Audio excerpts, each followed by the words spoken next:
Is there any point in being clear about it, or is No, it as good as? there's no point. There's no point to this meeting. Obviously, if there was a point, then there would be a motivation and there'd be something to get. This meeting is utterly pointless. But yet you say that something is happening here. I mean, in the beginning... What happens is, in a sense, what happens is the loss of something. So, as we grow up as individuals, we think we are something. I am something called an individual, and this is something else called a world. What happens in liberation is that the apparent something is no more. No, I understand that, but when you say it's not something we gain, it's something we lose, then still, of course, it's pretty obvious that after you have lost it, you're better off than before, so in a sense you did gain. Oh, well, you're not better off because you're not there anymore. But that means that the one who was there... Pardon? So no one is better off. There is no one. This is a place where everything can be lost. And all that's left is nothing. And that no thing is just fullness. All the time we're individuals, we're trying to get something. But what is it, I mean, don't you have then somebody who has lost something? Isn't that the same as... No, you don't have anyone. You don't have anyone. You don't have someone who's lost something. And who knows that then? I mean, Nobody knows it, it is known. So you also don't know I don't know. if you're there or not? No, I don't know anything. All there is this. All that you're looking at is oneness. But you somehow have the understanding or feeling that all there is what you are. Right? Understanding that all there is this is not being this.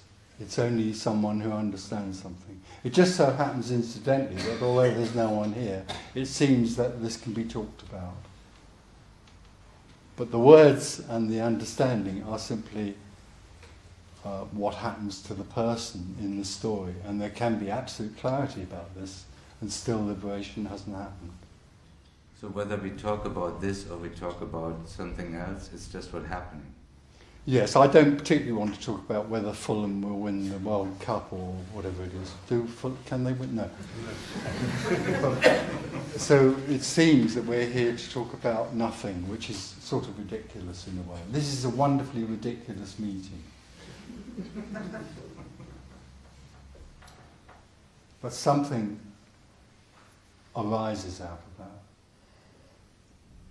Well, and somehow, at least for me, for all these years now, there's always the feeling that there's a difference between you and me, a difference between, let's say, Yuji and me, or those few others who walk around and talk like that. So, because if I talk like that, or I've been in meetings where other people talk like that, it is different. There is a difference, in a sense, in that you have something and I don't. This doesn't. This doesn't have anything. You have something called you. But there's nobody who has that you. I mean, then It's dreamt. It's a dreamt idea. The whole idea of being an individual is a dream. Very hypnotic and very persuasive.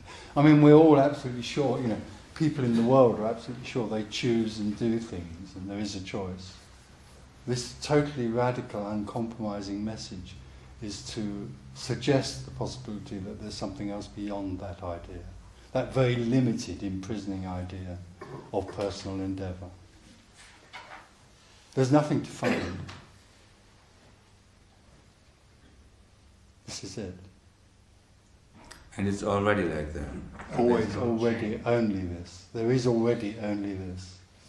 And we rush round looking for this. And any change that occurs is just a reinforcement of somebody who experiences a change. Yeah, that's just a personal experience. So then the dropping away of that personal viewpoint is not an experience to anybody. No, absolutely not. No, nobody has that experience. And yet you talk about it. Well, I'm not talking. You can't really talk about this in a very direct way because it's beyond expression. But what's going on here is it's being described as near as possible. We're pointing to something that's beyond words. words, obviously. There's no prescription here, there's only a description. And everybody in this room absolutely knows this already. And somewhere there's a recognition of it. When I say everyone in this room, there isn't anyone. This is totally known. But isn't that still like the same old story that in some ways you create a hope that nothing happens to me? It's possible that hope will arise, and I can't and wouldn't try to do anything about that. Of course, as long as there's a seeker, there's always hope. This is a place where actually hope can be completely lost. And that's the power of this sort of communication. But on the other hand, I totally hear what you're saying. It's very likely quite a lot of people walk out of here and hope that something's going to happen. Their death. Yeah. They don't know that, but that's what we're talking about. The death of the individual. But if that would happen, then it would be different from what is now, so it wouldn't be what it is. Well, it is only what it is. Nothing is not in the slightest bit interested in anybody becoming enlightened, because this is the absolute perfect expression of nothing as it is. So in these talks there's no agenda, there's no motive, there's nothing for sale. And there's no way of getting there by whatever I can do or understand. All the time that you are there trying to understand this, then you are there trying to understand this. Understanding is a subtle form of seeking. This is more a sense, this is the most powerful thing really, is the sense of something rather than trying to listen to all these words and work it out. This is a sense of sitting in emptiness. There's, all there is in this room, all there is in you, is absolute emptiness. There's total blankness. Get the sense that there's nothing sitting there. It's emptiness. And there's something apparently happening. All there is what's happening.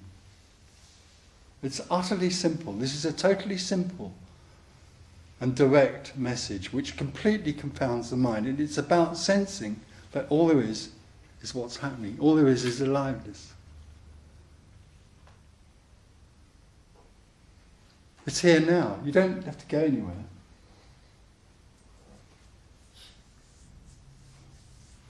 And whatever it is that's happening is it. It doesn't matter what sensing the body is what's happening.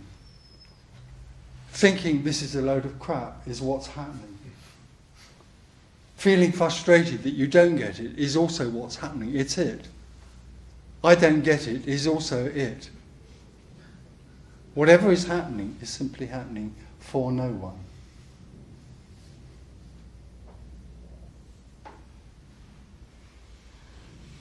So, Tony, what is aliveness? Well, you just put your hand out, that's aliveness. Aliveness is what is happening. What is happening is nothing arising as everything. There is only nothing and everything is also nothing. There isn't a nothing and an everything. This is source expressing itself. So aliveness is source expressing itself. What do you feel right now? Right away. Slightly confused. Well, slightly confused is aliveness, being slightly confused. It's what's happening, it's energy. Thought is no less significant than thought is an enemy, it's aliveness, thinking. Feeling the body is aliveness, feeling the body. Thought is just another phenomenon that's arising for no one in this room is thinking. Thinking is happening. So there's nothing wrong with, there are teachings that tell you that thinking, the mind is the enemy of presence. That if you stop thinking, then you can